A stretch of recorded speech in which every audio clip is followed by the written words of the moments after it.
Hello there, and welcome to Find Your Voice, the show where we interview thought leaders, CEOs, founders of businesses about their expertise and their insights, hoping to share educational information and also entertain our audience. And today we've got Brandon Willington. He is the CEO and founder of Where Are You, which is a digital marketing agency based in Perth, and it's got a no bullshit approach, specializing in paid traffic, web design, CRM systems, landing pages, and everything else that goes along with having a great marketing campaign. So, Brandon, welcome to the show. Much appreciate it. Thank you for having me. Awesome. How are things going in Perth today? How's the weather and life Yeah, treating you? Perth's nice. It's nice and slow, which is exactly the way I like it, because usually my life's gone pretty fast, and so being able to walk around a mostly empty city that you can walk across in 5 minutes is nice for the mind. It keeps it calm. Yeah, that's important, especially in this day and age with everything that's going on. Yeah, cool. So going to talk about your agency a little bit with you now, just to kind of, you describe your agency as a done with you kind of model rather than the traditional done for you. So what inspired that shift, and what makes you think that works so well? Yeah, so obviously, as we started the agency, it's actually coming up to our 5th birthday in June. When I started the agency, like everyone, we were a typical done for you model. And what I really quickly realized was just doing the maths for a lot of the small local service-based businesses that were coming to us. It just didn't economically make sense for them to work with us or anyone. And so I was turning away like 95% of the people that Right. wanted to work with us. And if you go to our Google reviews, we literally have like reviews from people that just did the sales process and said, yeah, I really like Brandon because he didn't lie to me and try and sell me something that wasn't going to work. Mm, And I was like knocking people back, knocking people back. And then just one morning, I did a call with someone. In like 2 minutes, I worked out, like, yeah, the economics doesn't work out. And I explained the math to him. And he said, it was actually the second time he wanted to work with us. This was with the second business. And he said, man, I appreciate the transparency and the honesty, but can you just like, there's got to be a way we can work together. Like, can you just show us how to do it? And I was like, I don't want to do an like online course. Like, I just thought mm, they were really cringe. Like, just generic, pre-recorded. You might as well just watch YouTube. yeah. And he's like, no, we'll fly out to you. I went, oh, that sounds like fun. So I was like, where are you though? He's like, we're in Sydney. I'm like, can you come to Perth? He goes, yeah, I'll fly over for that. I go, we'll fly over to Perth, spend 2 days with us, and we'll sit down next to you. We'll point at your screen. We'll tell you what to click. We'll tell you what to click and type, and we'll get your campaigns live. And then he's like, oh, can my wife come as well? Yeah, she can come too. And then so he booked that in. And then the next person I talked to had the exact same conversation. I was like, look, you shouldn't work with us for these reasons. Economically, it doesn't make sense. And she goes, can you like? There's gotta be a way we can work together. Like, oh, look at this workshop next month. Like, do you want to come over for that? She goes, yeah, that sounds like fun. I'll do that. And then everyone I talked to that day was just like, that sounds like a great idea. Let's do it. And then I was like, huh, this is interesting. And so we did the workshops, and then I realized afterwards that everyone is really happy. Like, I understand this now. I understand Meta ads. I understand Google ads. I understand landing pages and how important they are. But what happens if the platform changes or the Mm, interface changes, which it does literally every month? It's really annoying, especially in the workshops. And I said, oh, I basically sold you half a product. And so I told everyone, like, look, we'll give you like I think at the time it was 12 months ongoing support. So here's this like school community you can post in here. Our entire team will respond to you. Or at least you'll get access to our entire team. You can hop on Zoom mm, calls with us, or remote control your mouse, share screen, or remote control your mouse, and just fix everything up for you. So we don't just get your ads live, but we can like actually support you into the future. And that mm. actually economically makes sense because most businesses don't need to, especially like small local businesses, just under 6 figures a month. They don't need to be spending 10, 15, $20,000 a month on ads. They just need to Of course. spend a little bit. And so Yes. paying someone $3,000 a month to manage $1,000 a month in ad spend, it doesn't make sense. It's just like, why? Just do the Exactly. basics well. Yeah. True. That's very good. Yeah. And it's great that you've got that honesty and that integrity, really, that you can actually jump on a call and operate their computer with them and kind of do it, it's a done Mm. with you model. That's really interesting. So you mentioned that some of your clients have outperformed all of their agencies to sort of after just a few days with you. So what's happening in those few days that's sort of creating that kind of impact? So what we do is we cover everything all the way from impression to transaction. So what a lot of done for you agencies do is they go, oh, we'll just manage your Meta ads or we'll just manage your Google ads, which is Mm, clicks, right? But they don't have anything to do with the landing page or the website to actually get conversions. Like, you can get all the clicks in the world, but if your landing page converts 0.2%. Sorry, I'm trying to stop myself from swearing. I know it's your podcast. I swear on my ads a lot, but I'm trying to It's all right. It's fine. Don't worry about it too But much. if your conversion rate is fuck all, then it doesn't matter how many clicks you get. And then more Mm, importantly, okay, so let's say for example you have an agency that maybe they do clicks and they do conversions, so they do the landing page, but they have no connection to your sales process. They don't know what you mm, say on the phone. They don't know the problems your customers have. They don't know the objections. And so there's no connection between, let alone the ad or the landing page or the sales process, that someone has to talk to someone if you're a service-based business owner. And so what we mm. do is in the 2 days, we teach them, here's how to get clicks from the right people. Here's how to build a landing page that actually converts a quality lead, not just any lead. And here's what to say to these leads. Because most of the people that are new to digital advertising, they've just been selling the word of mouth and referral leads. And so on a scale of 1 to 10, they're like 8s and 9s. They're like, they know they have the problem. They know they want the solution. They've already talked to a friend or a family member that they trust. They probably already know the price. And so at that point, you're essentially a checkout page. You still can't fucking close 100%. They're already pre-qualified. Exactly. But Yes. if someone saw you in an Instagram ad this morning and you're talking to them that afternoon, asking them for $5,000, you can't have that same conversation. Exactly. And so we just built out an entire, we call it the three C's: clicks, conversions, close.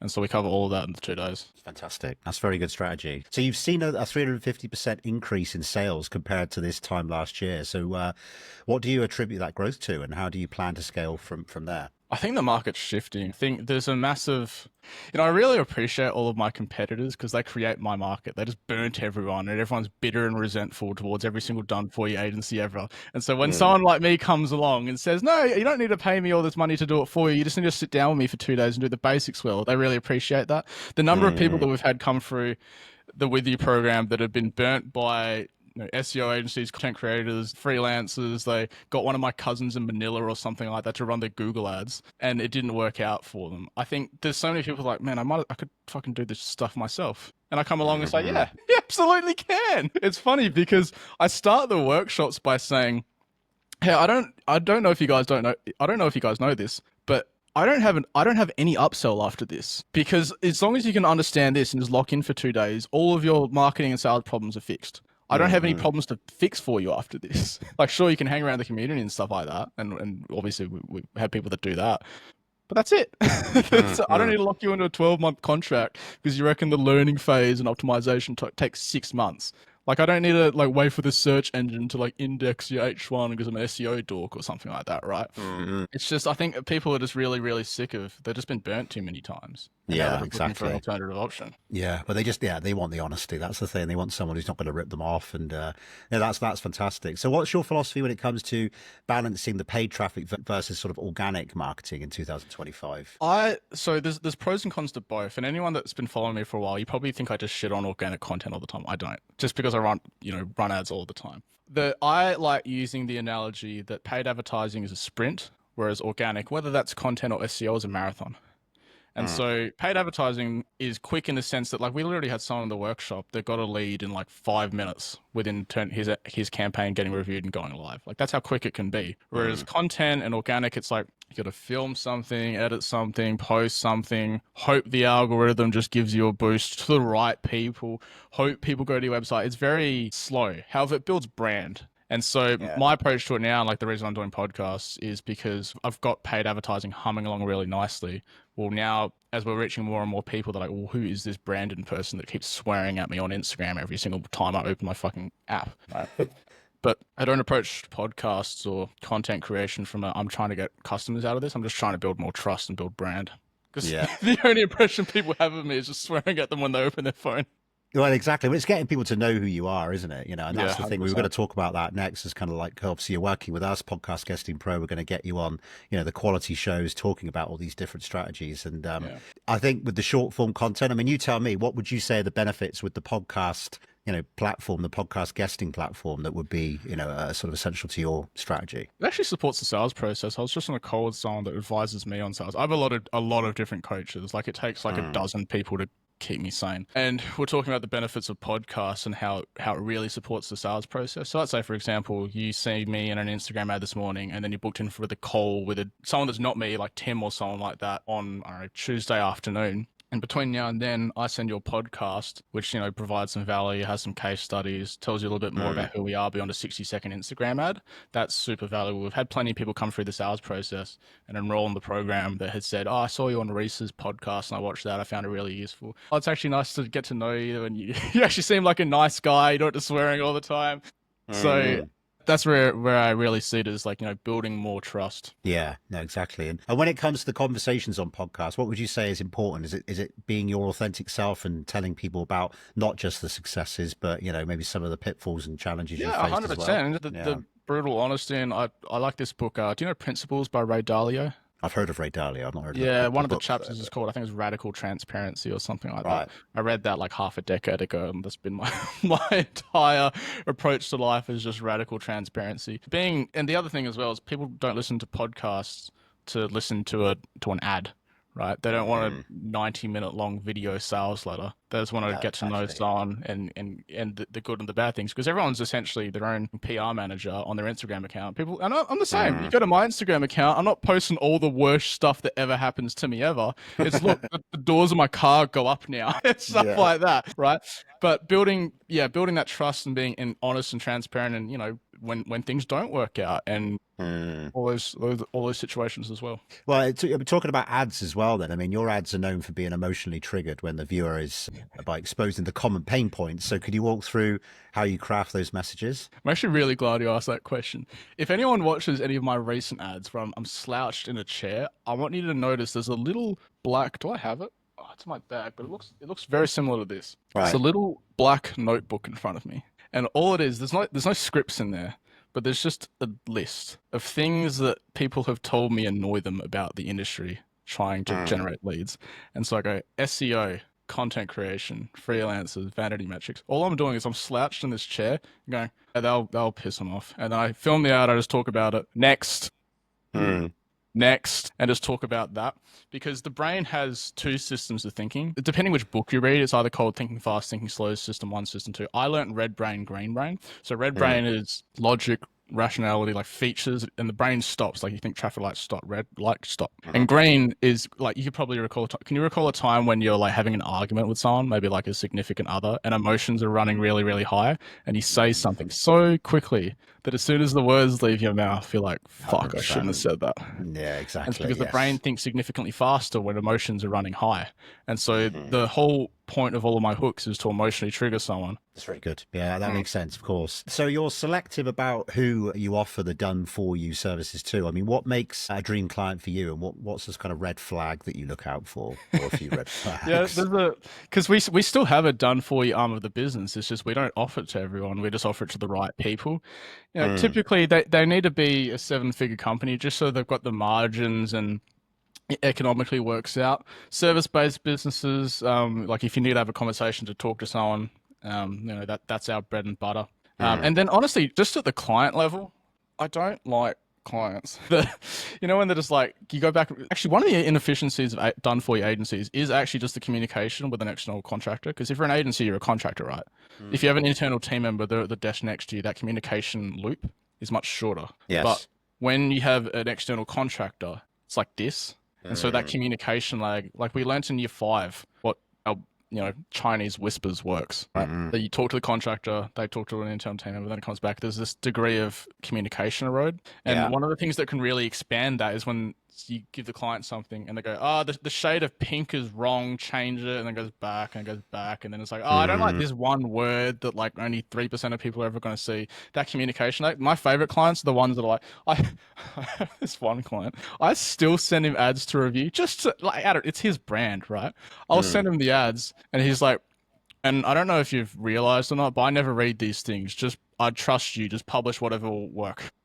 That's ideal, isn't it? It's like, just don't send me to prison, say the right thing. I'm like, all right, bro. Yeah, exactly. And that's the thing. I mean, it's like when people analyze stuff like, typography, and they're really specific about certain things. It's like, but the average person isn't going to be noticing that stuff. Yeah, it's all about the overall message. And I totally agree. Okay, well, let's talk about AI now. So obviously that's the huge topic at the moment. It's disrupting a lot of industries. It could also be disrupting a lot of digital marketing industries as well. Putting people concerned about what they offer as a business Your agency doesn't really rely on it much or heavily. So, but you do teach your clients about how to use it responsibly. So how do you see AI fitting into the future of ads and things like that? My approach is more supportive rather than dependent. So supporting existing processes rather than becoming entirely dependent on it. We always have to give a spiel in the 2-day workshop of, why we don't tell you how to write ads with ChatGPT, because ChatGPT's default mode for writing ads is cringe, because it's a large language model, whatever it is, right? So it takes all of the ads in the world and then writes a really, really average one in the middle.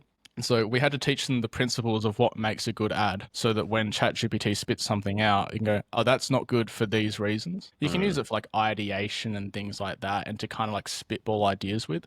But going into ChatGPT and going, write an ad for this is not going to work well, because ChatGPT doesn't understand your customer as well as you do. So you need to understand the principles of what makes a good ad, so that when ChatGPT spits something out, you can actually determine if it's a good ad or not. Yes. And if it's not, then you can make the changes to make a good ad. That's good advice, definitely. A lot of people are a bit lazy with it, aren't they? Unfortunately, they kind of rely on ChatGPT to spit out all of their copy. Okay, so also interestingly, as an agency, a lot of them are using Go High Level and stuff like that. And it says here that you're a top Go High Level affiliate accidentally. So what lessons have you learned from building that stream, and how's that happened? And I don't even know. Hey, I got there's a few, like with High Level, because we obviously have an agency account, we can, if we wanted to, resell it and like reskin it and, white label it, all that stuff. I don't do that. I just give our members our landing page templates, but the only way for me to give it to them is an affiliate link. And so I make it clear, I'm like, hey, by the way, like if you click this link, I think I get like a 40% commission or something like that. But yeah, it's better than like selling you this thing and marking out the profit margins and all that stuff. But I kept getting these texts and emails from an affiliate manager, and I was ignoring them at first because I didn't really care. I was just like, ignoring it. And then we were trying to get more support for members, and I went, oh wait, maybe they can do that for it. And then I actually started talking to them. I'm like, this lady's top affiliate. To be clear, I'm actually really not trying, but she texted me I think like 2 weeks ago or something like that. And she's like, did you see the newsletter? And then like the High Level affiliate newsletter, and then I had to go into my junk and find it. And then I looked at the email, I'm like, oh, I'm number 9 in the world. That's fun. Wow, that's incredible. Considering you're not actually like promoting it that much, that's awesome. Yeah. I literally, it's just in our like school community for With You. It's like, if you want to speed run this thing, here's all of our templates, you can just fill it out. And, most of our members just take it. And to be clear, like I tell our members, like I genuinely don't care what technology you use. I just made this to make this easier for you. And now everyone uses it. That's fantastic. Cool. So going back to kind of like podcast guesting, obviously I know you mentioned that it's not a direct kind of customer acquisition thing for you. So what's the goal with it, with you being on podcasts for you, apart from just kind of like telling your story? Have you got specific things you really want to share? And long-term branding goals with this stuff? Yeah, I mean, we touched on building trust before. I have precisely 0 friends in the advertising industry, and I'm going to have a lot less after this run.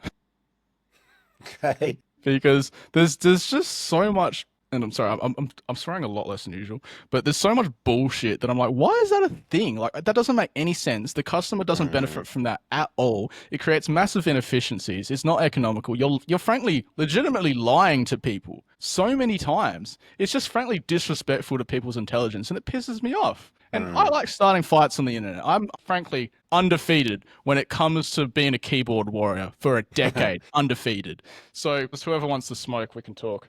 Yeah, that's good. That's awesome. Well, watch out, everyone. I think this is going to be a wild ride of like, truths that need to be told about the industry from Brandon. I actually have a campaign. Sorry to cut you off. I actually have a campaign running right now. I think I'm spending only like $200 a day on it. It's just a video. There's no call to action. There's no button. I just pulled a video from our YouTube of like basically like all the stuff that agencies do that are inefficient, all the lies they tell you and stuff like that. And in the body copy it says, hey, by the way, I don't know if you noticed, there's no call to action on this. There's no button. I'm just spending money on this ad because I'm petty. Yeah, makes sense. Well, so it's good. We need someone out there in the industry who's really telling it how it is. I mean, I don't know what your thoughts on Gary Vee, by the way, because I mean, he does quite a bit of that sort of stuff, it seems. Actually, for someone that is in the kind of marketing world, I actually don't follow a lot of marketing people. I'm not on my phone very much. I think most advertisers, to be honest, most of the advertisers that I talk to are very much the same. I have friends that like I'm not on Facebook. I'm on Facebook. I don't look at it. I have friends that have been waiting on replies from me for like a month just because they Right. messaged me on the wrong platform. I don't have Facebook on my phone. I don't have TikTok, any of that stuff. So I'm pretty out of the loop, to be honest. I'm 29 years old, but I'm a boomer at heart, to be honest, bro. Well, that's nothing wrong with that. I mean, to be honest with you, I mean, working in the industry as well, it's kind of like the last thing you want to be doing is looking at the scroll and doom scrolling and stuff in your spare time. So talking about your spare time, interestingly, you competed, a while ago in an IFBB bodybuilding competition. I myself has got some experience. I used to. I couldn't compete tell in from NABBA the boulders on screen right now. for many years. I used to do a little bit of training here and there. I still do. But I'm very familiar with the industry. So what happened there? It said you had 16 weeks notice and stuff, and you kind of went on stage. That was such a stupid idea. It was like, so I don't know if you could tell, but I'm very ADHD. I don't know if it's shown in the last 30 minutes. And so like whenever I like get interested in something, I'm like all about that thing, right? I think a lot of entrepreneurs, if we're being honest with ourselves, are very similar. And I was like, I remember I bought like a book on bodybuilding in some thing. I was like, okay, well, this is going to be my personality for this entire financial quarter. And so I entered, I was like, well, what's a way that you could like make a big deal out of this? I'm like, oh, let's enter a bodybuilding competition. That sounds like fun. I knew nothing about bodybuilding. I wasn't a bodybuilder. I don't know if you can see, but I'm still not one now. And so I entered the manager at the gym I was at was actually the, I think, director for the West Australian division for IFBB. And so I went up to him. I was like, oh, I'm interested in competing. And he was like, oh yeah, like I'm running one. I didn't know what IFBB was. I didn't know that was for monsters. And then, so entered that. And then I think I was 20% body fat. And then there was actually really, I was talking to my girlfriend about this last night. There was a really interesting lesson in it, which was whether you believe I got taught by Jack Delosa, who's another one of my many mentors, said, whether you believe you can or believe you can't, you're right. And because I had so little knowledge, I just believed that I could. And so it was really eye-opening. I think 3 weeks out, there's like the posing classes, when you do your fucking side triceps and all that stuff. Yeah. And I was at the posing classes and I was talking to some of the way, way, way bigger dudes than me because I'm just a skinny kid. And then they're like, we're just chatting. I was like, oh yeah, like I entered like 16 weeks notice and I was 20% body fat. And they were like, what? I was like, yeah, I was just like 20% body fat. They're like, bro, we'd be like 16, 18 weeks out, we'd be like 10, maybe 12% body fat. And I was like, oh, I didn't know that. So I thought I just had to not eat and be at the gym 17 hours a week and just do that. I was like, oh, I just had to not eat and be here all the time. And I was like, oh, okay, I'll just do that. And there was another time when I was at the gym late at night and obviously I had a lot of work to do. And there was this one dude there that was like practicing his posing and stuff. We ended up talking. I said I was in the bodybuilding comp and he was preparing for a competition in like 2 years and then started like basically he was really rude, to be frank. Fuck this guy. He was basically shitting on me for even competing in a couple of weeks. And I'm like, dude, just because you're so much of a fucking coward, you don't want to just put your balls on the table and try, and you're competing for something in 2 years because I need all this lead up and stuff like that. It really pissed me off. And so what it went to the show was just like, whether you believe you can or believe you can't, you're right. And just because I just thought I could, I was like, all right, well, I just had to eat 1,200 calories and be at the gym 17 hours a week. No, that's awesome. Well, I mean, experience of talking to younger guys that are not always ready, but you've got to kind of encourage them. And the thing is, for their confidence, it's such a big thing. I mean, getting on stage and exposing yourself to everyone and being judged by a panel, in a lot of ways, it can actually, once you've overcome that fear, it can actually help you in a lot of other things in life as well. So, 100%. I actually remember there was a really nice moment I had where we're about to go on stage. And when I mean I'm tiny compared to these guys, I'm not exaggerating. Like, you know what IFBB is like C-bums and stuff like that, right? And I'm a 16-week bodybuilder. Standing next to all these monsters. And I kind of like cracked a joke before we went on stage. Like, oh man, I feel small. And one dude didn't miss a heartbeat. He goes, bro, we all feel small. Didn't put me down. Like, not a single person backstage was like, what's this skinny fucking kid doing here? Not a single person. So that was a really nice experience. That's awesome. Well, it's clear you've got a kind of rebellious streak in general, in with your brand as well. It sort of shows. So, calling out what doesn't work and challenging the status quo. How do you walk the line between being disruptive and still building trust? So not being too brutal about it, but keeping that balance. I've got to be honest. I think being honest is disruptive now. Like, I think just agencies, there's so many things. Like, just from buzzwords, lying to them about the economics, how it all works. Like, I think, I don't know. Sometimes I push the envelopes pretty hard. Nothing's backfired on me yet, but everyone has their day. We all know that I was going to get an Icarus tattoo one day. I've got a bunch of Greek mythology drawn all over me. But eventually, I don't know, something's going to break eventually. I'm gonna get the smoke from the wrong person, but I'm not a coward. So we'll see when that is. That's good. Until then. Well, Brandon, this has been a pleasure, and I think this has been a great, interesting, and entertaining, and great value for our audience. To be honest with you, and if you've got one truth about digital marketing that no one's talking about, what One? Well, I don't know. Well, give us a couple if you like, but There's a few. I think if I was to summarize all of it, it's not that difficult to do yourself. I think a lot of business owners, they log into the interface and they go, I don't know what this, I haven't seen this before. This looks scary. I'll delegate it. Yeah. So the fact that you're delegating something for $3,000 a month just because you don't know what button to click is absurd. Yeah, I agree with that. Like, I mean, myself, and I'm not a great fan of Facebook Business Manager. You know, they're changing a lot of things regularly, aren't they? But it's intimidating for some people. They go in there and they're like, oh, where do I find this? What am I doing here? It's like, what are these recommendations from AI or these insights? Because obviously you keep getting options to upgrade or change something, don't you? Yeah, you want your Advantage Plus, or they Advantage Plus and all that. Yeah, and we're experiencing that as a business. We kind of go in. So, and I think it's that unknown that people pay for. It's like, and that's where they get, scammed and ripped off, because they're getting people who just take a screenshot of it. Yeah, and put it to ChatGPT and get them to. It's like, no, hang on, you need somebody with experience just to kind of handhold you with this process, and that's what you guys are doing. So, well, Brandon, this has been an absolute pleasure, and thank you very much for your time. And where do people find you if they want to reach out to work with you guys? Whereyou.com.au. You can find us there. We're on Instagram under the same handle, stuff like that. Whereyou.com. But if you're in Australia and you're a business owner, don't worry. Every time you open your phone, you're going to see me. So no, cool. Well, I mean, this is futile. Well, this is probably going out to a global audience. So, anyone else, you work with people from the US, I'm guessing, as well, and the UK and stuff like that. Not at the moment, but we will be soon. Okay, cool. Yeah. All right, Brandon. Well, it's been a pleasure, and thank you very much for your time, and everyone tuning in, much appreciated for your time as well. And take care. Cheers. Thank you.